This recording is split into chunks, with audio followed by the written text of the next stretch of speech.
Hello, all my Leos. This is your February homework family reading for all Leo signs. Um, there's no rhyme or reason to the way I'm putting them out other than the one I'm feeling drawn to at the moment. Uh, I'm sorry, I thought I dropped a card. Now, you guys know if you've been following me for any amount of time that I'm a Leo, so I'm curious to see what they're going to have to say to us, too. I mean, to me as well. I am getting that for a lot of Leos. They're having a problem feeling like they're hiding and heavy within themselves. Like they're hiding how they truly feel, and they're feeling heavy within themselves, and their creativity is not at its highest point because of that. Um like like like weighed down by responsibilities and um being a little too stubborn and inflexible at the moment, trying to go at your own pace more than the pace that's actually right for you. And what I'm feeling is like, let it go. Let it go. You're trying too hard to be perfect. You're holding on to insecurities, which is actually just lowering you and making you feel more weighed down. Some repressed anger is going on. Pride is going on. I mean, it's a Leo, so it fits. Like I said, I'm a Leo, so I can go there. But what I'm getting is definitely some inflexibility because your path is shifting, it's changing, and there's some fear of failure going on. And this is about not looking at it from the way that you expect the life shifting, changing energy to be. Because if you're trying to expect it and understand it and control it, it's not going to happen. You got to let the creativity come out the way it needs to. You need to trust in it, and where your world is taking you. But I'm getting some there's definitely physical and mental action being taken place. You need to take action. It's not one of those, let me sit there and ponder on it and think about it. It is definitely you need to take some action and do what your higher self is telling you needs to be done. If you get what I'm saying. The first card that I'm getting out is the Prince. I'm trying to put it so you can see it. I keep all of my cards in like a little baggie. So I have no idea what I'm going to pull because they never necessarily go back into the same bag. So when I pull from a deck, it's where spirit is literally guiding me. What this is? It's the Prince. It's the forgotten. This is holding on to sorrow, lost valor, and serendipity.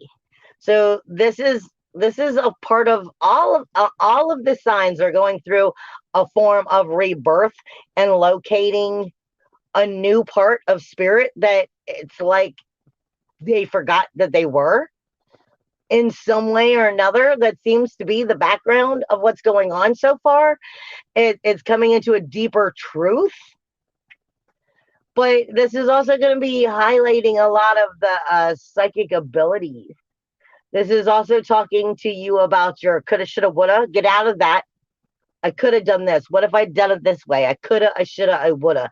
That stuff will make you mad. And that's nothing more than a conversation that's going on between the heart and the head. It's the supernatural highway that's holding all of the pressure and the tension. And it's part of where the fear of failure and speaking your authority without feeling heavy afterwards is coming from. About being able to, be creatively comfortable and safe and secure within who and what you are to speak it without feeling like you're causing a bunch of harm, you know, but to still do it from a loving way. The next card that's coming out is Lilith.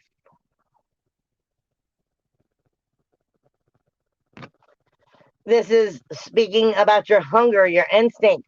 In my astrology, when I do astrology, for me, Lilith is always about your fire. It does tap into your ego, but sometimes the ego isn't always such a negative thing. Sometimes it's keeping you in check. Sometimes it's going, you know, like the way I've been seeing her lately in the astrology is, what are you here for?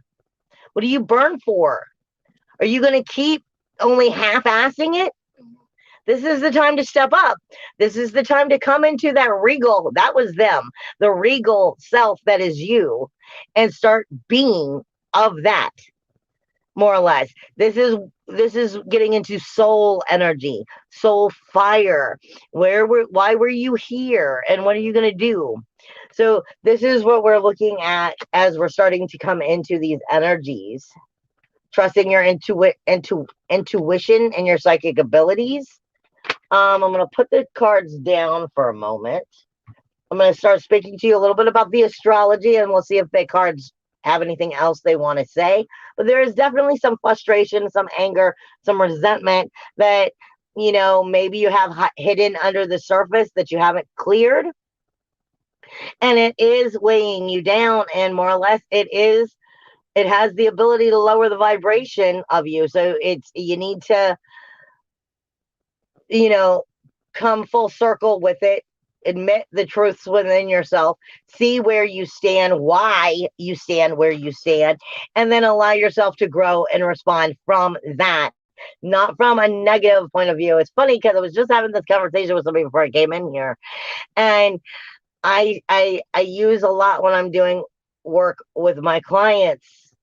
I've said it a million times. Sometimes my vibration is at its absolute highest when I'm pissed off, when I'm angry. And it's not because of, being angry or wanting to do evil things, but a lot of times we come into a level of truth. You're mad because you're seeing the truth.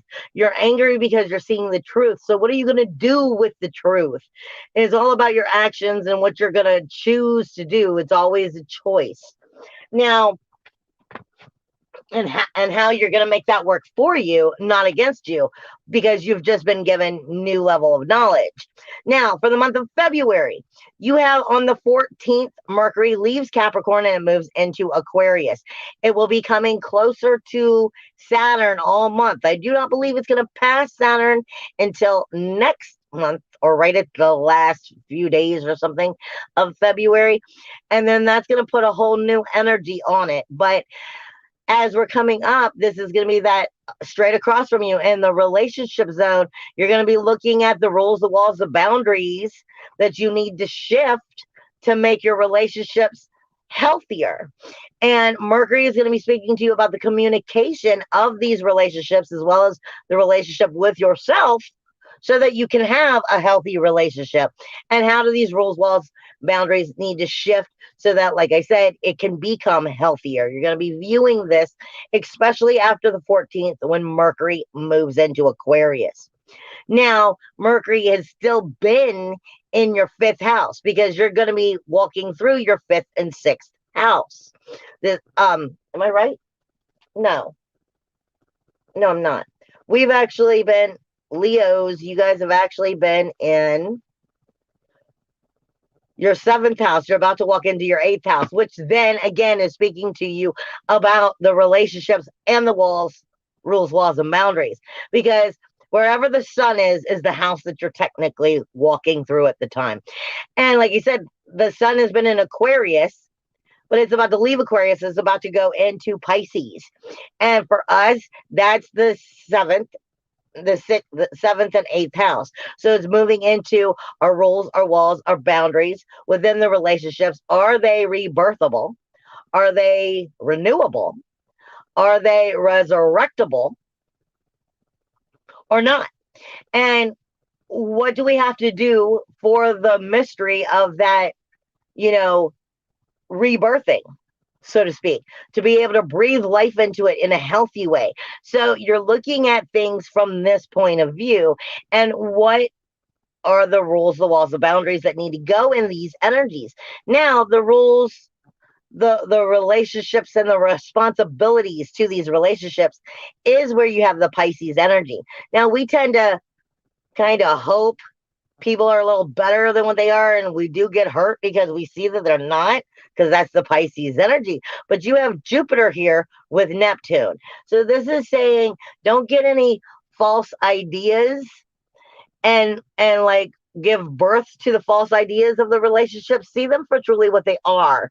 Make sure that you're being aware and you're open-eyed about what is going on in these relationships, how they're being valued, how they're treating you, how you're treating them.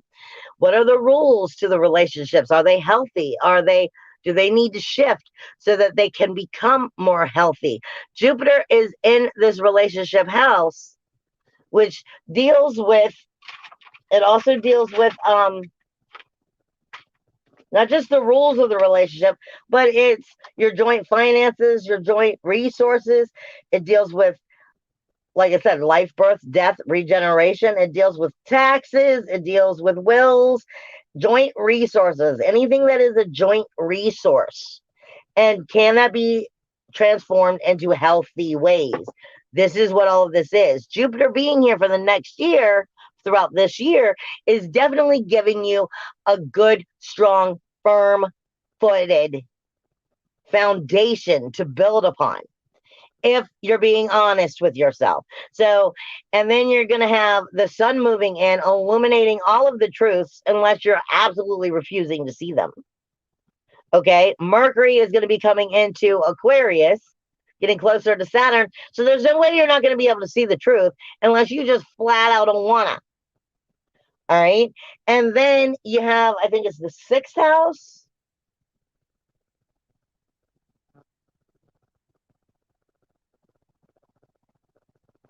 The 6th house has been off the chain right now. This is your daily routines. And I say off the chain because you had Mercury, which just took place here. This is your daily routines, your health, your diet, your hygiene. It is your daily mundane tasks. And absolutely nothing about the mundane is actually mundane. It's just done so repetitively that we don't realize how important it is. You know, we get up, we brush our teeth, we get up, we take our shower, we get ready to go to work, we come home. These are our daily activities. The people, places, and things in our daily activity is technically energy and food that you are feeding your life.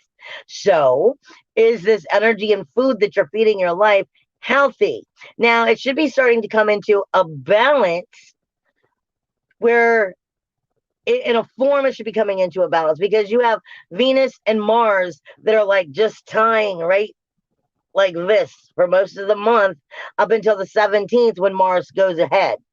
So this is, you're seeing the balance, the yin, the yang, where it is working, where it isn't, where the value is, where it isn't being valued. You're getting clear shots from these 3 houses. And after it moves on the 17th past Venus, this is going to show you now it's ready, time to take action. You have on the 16th, Mars crosses Venus and goes in front of it on the 17th. The full moon takes place in Leo on the 16th. And it is not getting along with the sun, which is in Aquarius. So it's like you're in and you're out. Your shadow and your light is coming into balance, seeing each other. Plus, your north and your south node is also in this. It's like a grand square.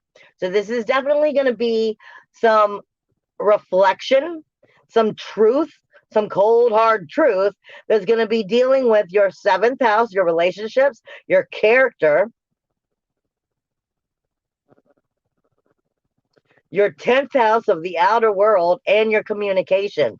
So this is all going to be about how you're communicating with yourself, the truth, and where you're choosing and how you're viewing it to take it. So if you're taking it from a higher perspective and you're allowing that creativity come through, this can be a very good thing, but it will be a challenge. It will be asking you to really dig deep into the deeper levels of who and what you are. Leos, you're the king or queen of the zodiac. So this is definitely one of those times, if you don't like the kingdom you've created, It's time to notice exactly what parts of the kingdom that you've created you don't like, so you can start changing them. Because ultimately, at the end of the day, it's the kingdom you created. So be a better king or queen by acknowledging where you don't like what is going on. Now, on the 18th, like I said, you're going to have the sun entering Pisces. You have so much powerful spiritual deepening, soulful path work coming in. And it is definitely speaking to you on your self-motivation, your action-oriented, self-assertive path. So this is asking you, like I said, to be the king or the queen that you are, to start standing, like they said earlier, in your regal position and showing them exactly who you are. But you don't have to do it in a manipulative, pushy way. You do it from knowing your value and showing not just you your value, but reminding them of the value of who and what you are. And if they can't see you for that, then maybe they shouldn't be there anymore. You also have, kind of tying in with a lot of this energy, is your 10th and your 11th house, because you now have the North Node in your 10th house. You have Uranus in your 10th house, which is asking you again to stand up and show the world just who you are. No questions asked. Be creative, be you, and allow that not just your soul path, but your authentic self. Get right with your inner authenticness and allow it to be viewed for who it is, and give yourself the respect that you deserve, because you have so much creation going on and manifestation that's coming from this, but it can only come in positive if you are in that feeling of worthy and value level. So under no circumstances, if there are people in your life that are giving you the devalue, it's time to get rid of them. And don't let those other people manipulate you into going, well, you know what, as a good friend, you should be doing this, you should be doing this, you should be doing this. If it's not part of the desire and the life that you're choosing to create, then no, you shouldn't be doing it, because you have people out there that are going to manipulate you. I mean, it's written right here in the astrology. You know, you still have Lilith in the 11th house, which is your groups, your memberships, and your goals, dreams, and ambitions. So if they don't support your goals, dreams, and ambitions, but they'd rather take the time that you need to support your own group, your own dreams and ambitions, they take it from you to manipulate you so that you could be doing what they want, then they're not the right people. It should be an even 100% give and take, or 50-50. We love each other and support each other, not just me, me, me, me, me. You get what I'm saying? So there is some sorrow here. There is some letting go of some energy, but this is meant to take you to a higher place. Now,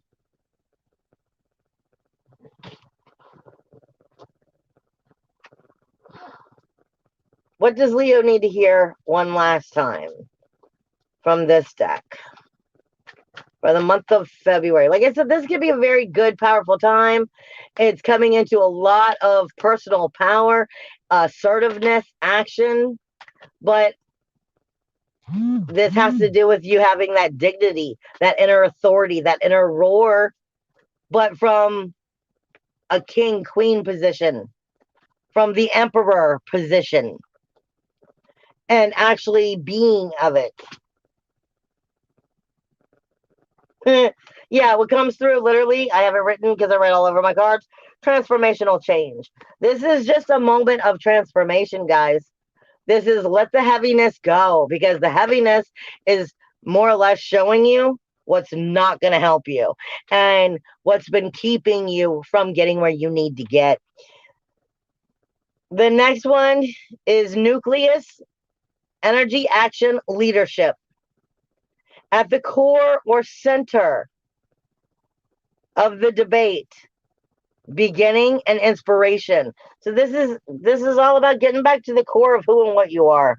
Getting to the core of who and what you are, your true authentic self, your true source energy, what you were put here for. You had Lilith come up, you know.